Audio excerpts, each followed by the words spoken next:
नमस्कार। राज्यसभा टीवी के कार्यक्रम स्पेशल रिपोर्ट में आपका स्वागत है। मैं हूं अरविंद कुमार सिंह। इस एपिसोड में हम चर्चा करने जा रहे हैं देश में खेतीबाड़ी की दिशा और दशा पर। देश के तमाम हिस्सों में खेती काफ़ी गंभीर और संक्रमण के दौर से गुजर रही है। राज्य सरकारों की ओर से किए जा रहे तमाम प्रयासों के बावजूद खेती की दशा बिगड़ती जा रही है और मूल नीति को लेकर तो सब किसान तमाम इलाकों में आंदोलित हैं।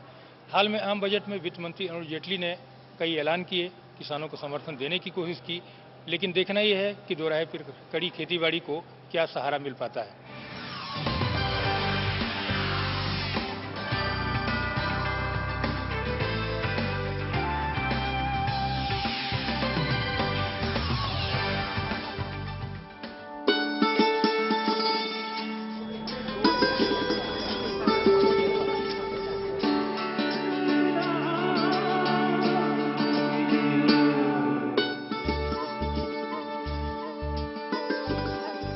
हमारे देश के खेत कुछ नागालैंड के तो कुछ त्रिपुरा के, कुछ खेत हिमाचल के हैं तो कुछ कश्मीर के। कृषि संकट झेल रहे विदर्भ के किसानों की दुर्दशा अलग है। कठिन भूगोल के खेती करने वाले राजस्थानी किसानों की परिस्थितियां अलग हैं। लेकिन कुछ बातें समान हैं और वो ये कि देश के हर इलाके के किसान मुश्किल में हैं और खेती किसानी से उनका मोह भंग हो रहा है। इसकी चिंता संसद में राष्ट्रपति के अभिभाषण में भी झलकी। अन्नदाता सुखी भवो have been one of our fundamental civilizational values. My government attaches enormous importance to the well-being of farmers. This will need value-added agriculture, market reform, use of technology, and improving productivity in areas with untapped potential. Farm credit underpins the efforts of our hard-working farmers. I have therefore set up an ambitious target of rupees 8.5 lakh crores of credit during the year 15-16, which I am sure the banks will surpass. हमारी योजनाएं जो सरकार बनते हमने प्रारंभ किया था, soil health card लोगों को देना, अब नई योजना परंपरागत कृषि को विकसित करने के लिए अलग से आज राशि आवंटित हुई है। सिंचाई की जो योजनाएं चल रही है, राज्यों को अधिक धनराशि देने के बावजूद भी जितनी हमारी योजनाएं हो सब तो चलेगी ही, और अलग से प्रधानमंत्री सिंचाई योजना के लिए भी 3000 करोड़ रुपए की राशि इस वर्ष के लिए आवंटित किया गया है। किसानों की सबसे बड़ी मुसीबत है खेती की लागत बढ़ना और उपज के दाम में अनिश्चितता। गन्ना हो या कपास, जूट, रबड़ या कोई दूसरी फसल, उनकी खेती करने वाले किसानों की दशा एक जैसी है। वाजिब दाम न मिलना सबकी समस्या है। डॉक्टर एमएस स्वामीनाथन की अध्यक्षता वाले किसान आयोग की सिफारिशें लागू हुई होती तो आज ये हाल न होता। जो प्राइस मिलते हैं उचित मिले, ये हम नहीं कहते कि बहुत ज्यादा मिले या उचित मिले। इसीलिए जो सरकार की नीति है C2, जो कि कास्ट ऑफ प्रोडक्शन हर तरह की कास्ट को मिला करके प्लस 50% ऑफ C2, जो हमारे नेशनल कमीशन ऑन फार्मर्स ने सिफारिश की थी, वो बिल्कुल सही बात है। तो हमें जो C2 को अगर हम कर देंगे कम, तो वो C2 प्लस 50% भी कम हो जाएगा, लेकिन उससे हमारा टोटल प्रोडक्शन बढ़ जाएगा।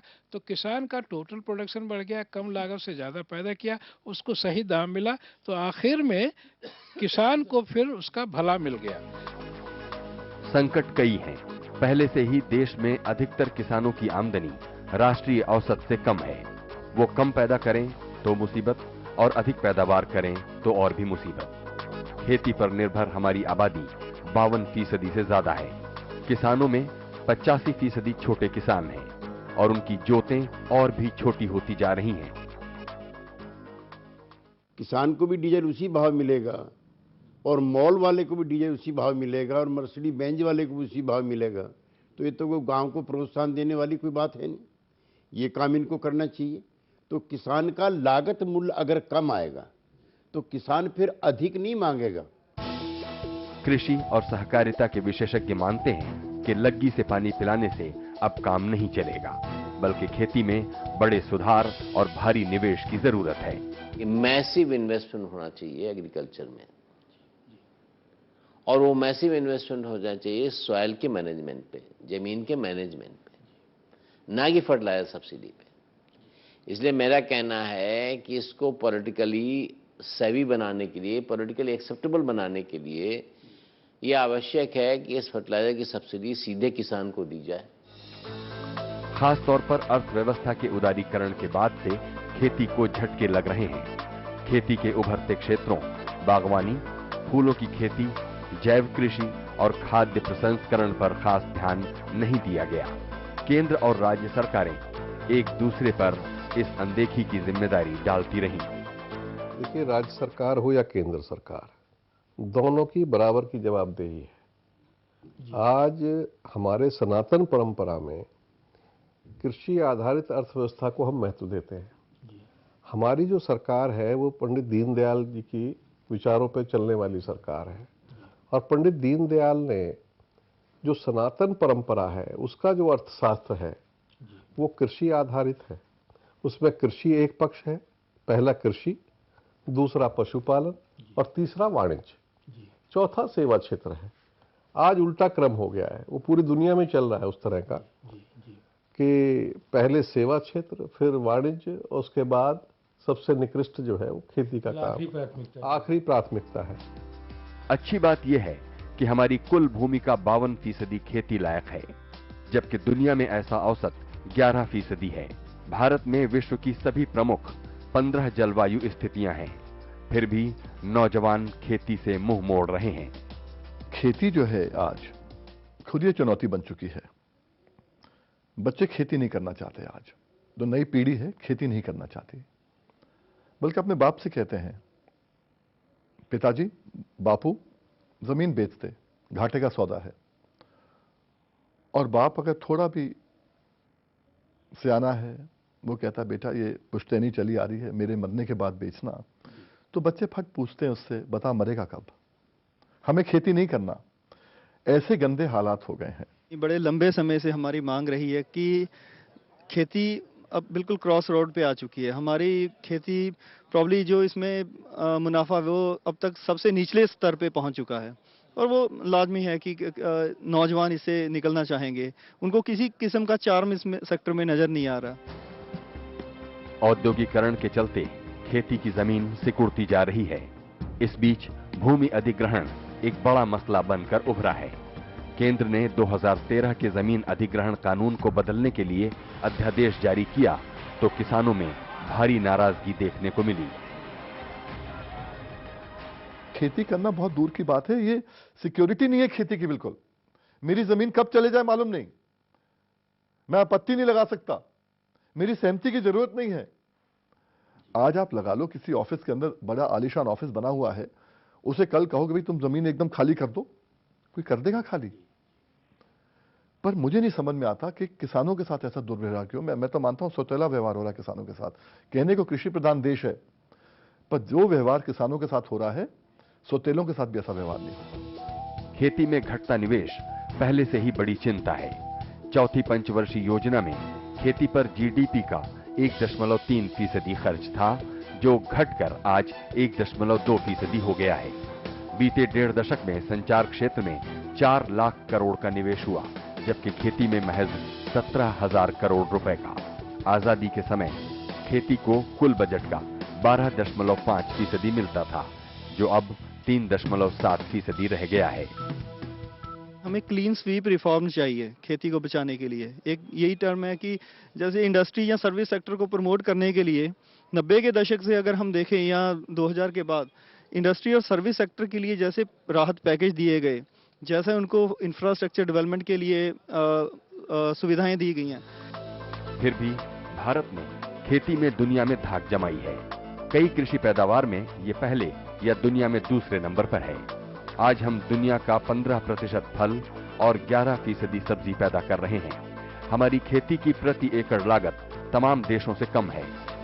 यानी ठीक से सहारा मिले तो खेती में हम किसी भी देश का मुकाबला कर सकते हैं।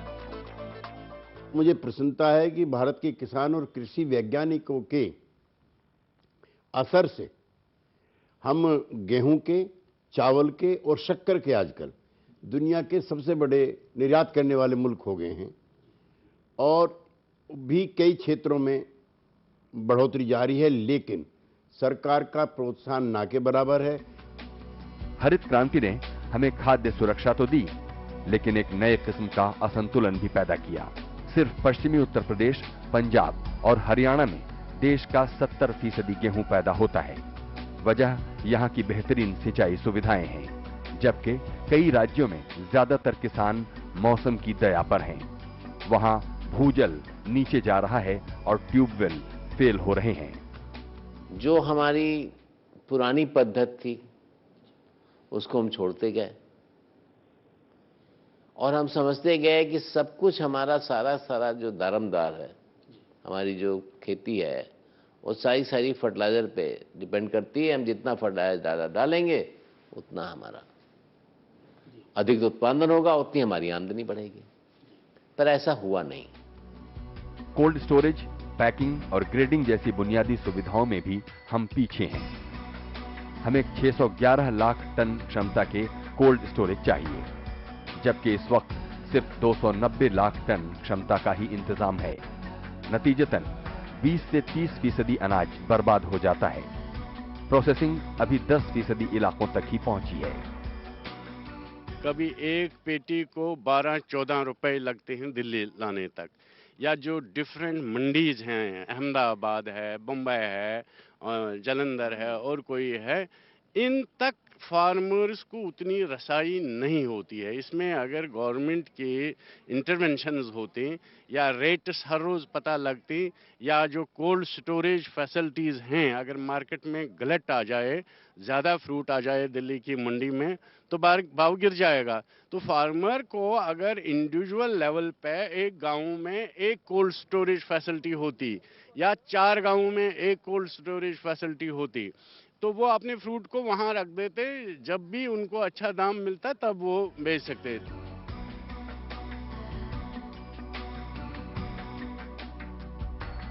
उत्पादन 4 गुना, बागवानी 6 गुना, मछली उत्पादन 9 गुना, दूध उत्पादन 6 गुना और अंडा उत्पादन 27 गुना बढ़ा।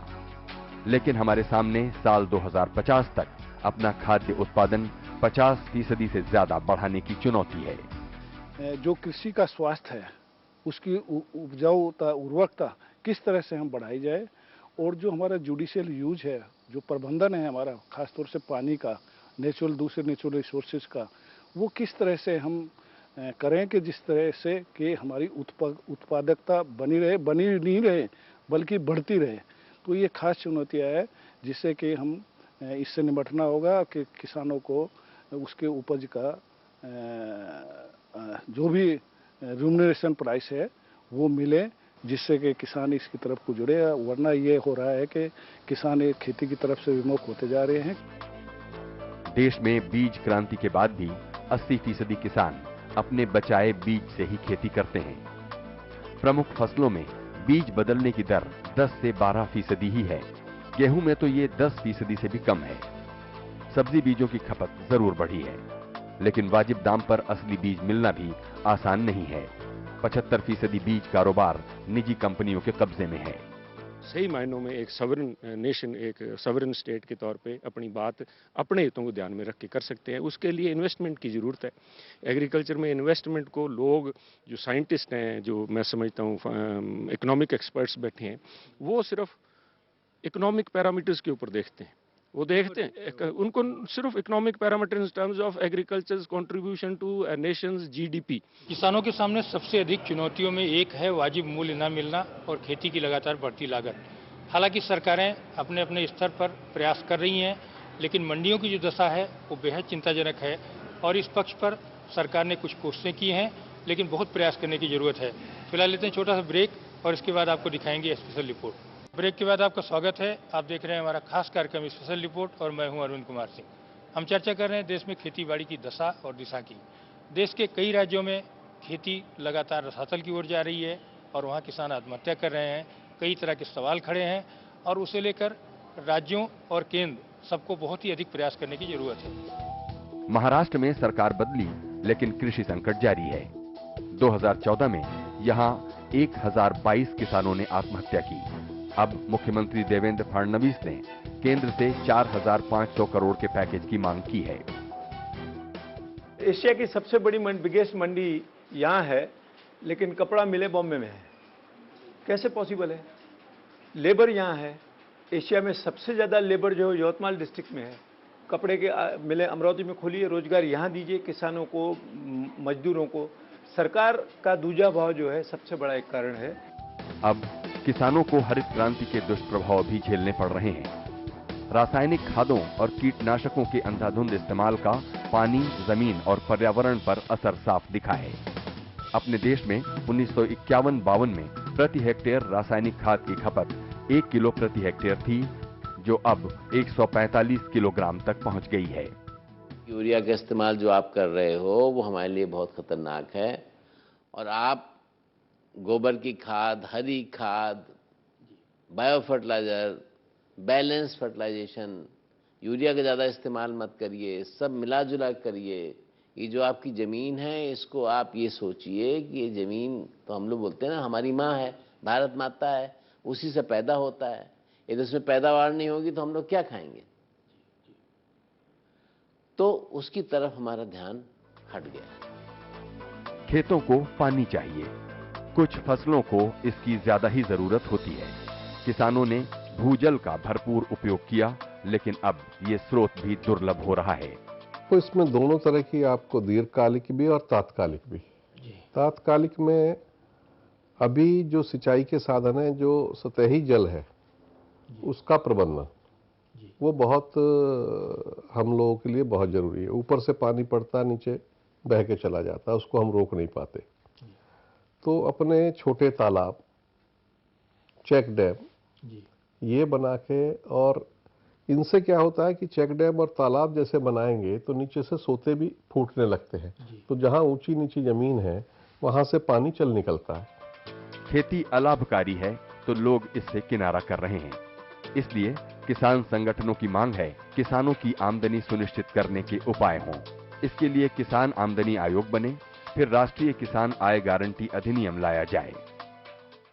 जितनी भी फसलों को किसान बोता है उसकी मिनिमम सपोर्ट प्राइस MSP होनी चाहिए।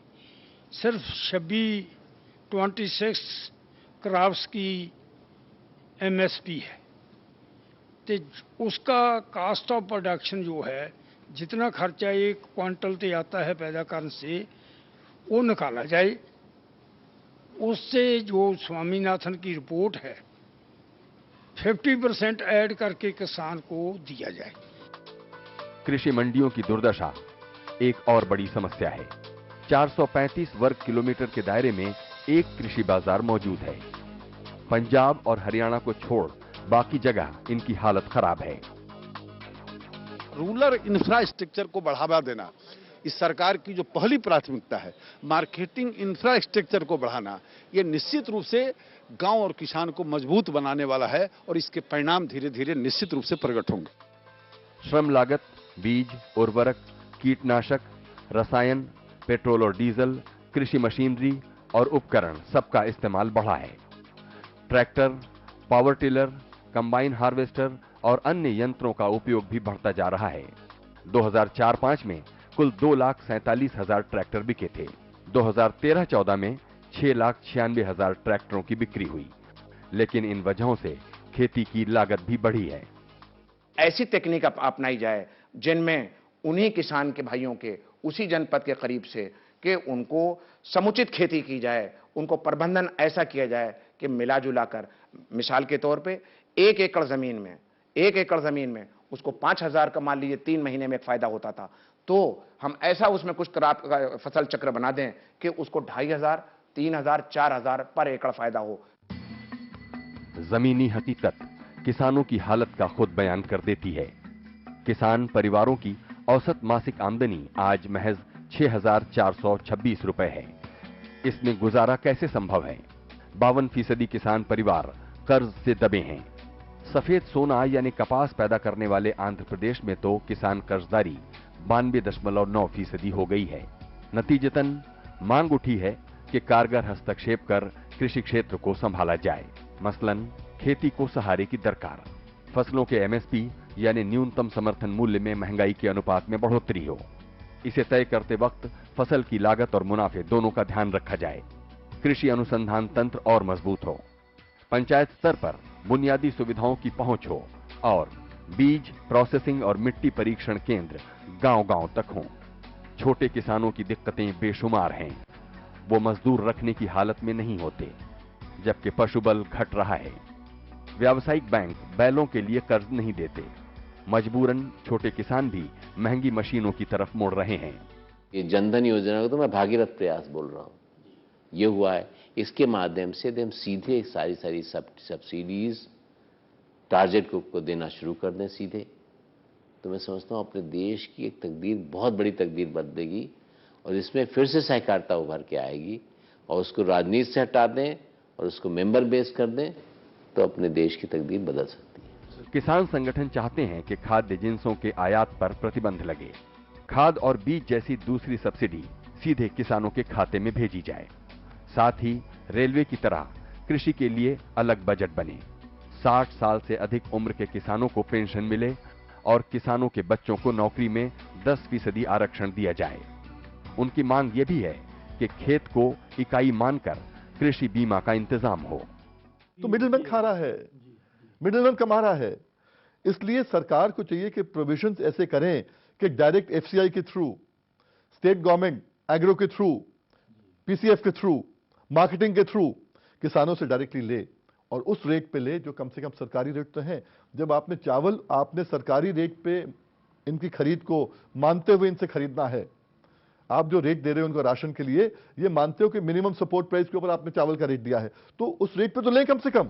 खेती की तरक्की के लिए ICAR यानी भारतीय कृषि अनुसंधान परिषद के 110 अनुसंधान संस्थान काम कर रहे हैं, लेकिन वो कारगर हों इसके लिए जरूरी है कि उन्हें पर्याप्त बजट मिले। कृषि शोध के लिए अधिक से अधिक पैसा मुहैया कराना होगा, जिससे कि वैज्ञानिक काम कर सकें, शोध करके अच्छी प्रजातियां विकसित कर सके और वो प्रजातियां किसानों के लिए लाभकारी हों। इसके लिए जरूरी है कि शोध को ज्यादा से ज्यादा प्राथमिकता दी जाए। 2020-21 तक भारत को 28.1 करोड़ टन अनाज की जरूरत होगी। इतनी पैदावार के लिए गहन प्रयास करने होंगे। जाहिर है खेती को पुनर्जीवन की दरकार है और इसके लिए केंद्र और राज्य सरकारों को मिलकर कोशिशें करनी होंगी। कुल मिलाकर के खेती आज एक गंभीर चुनौती से गुजर रही है और भारत सरकार के साथ राज्यों को जो मदद करने की जरूरत थी उस दिशा में बहुत अधिक प्रयास नहीं हो पाए। अब राज्यों के पास अधिक संसाधन है और उम्मीद की जा सकती है कि खेती को मिल रही चुनौतियों से निजात पाने की दिशा में काफ़ी गंभीर प्रयास होंगे। दूसरी हरित क्रांति की दिशा में प्रयास होगा और कुल मिलाकर खाद्य सुरक्षा को मजबूत करने की दिशा में एक ठोस पहल हो सकेगी। इस एपिसोड में फिलहाल यहीं तक, आगे मिलेंगे किसी और एपिसोड के साथ। तब तक के लिए धन्यवाद।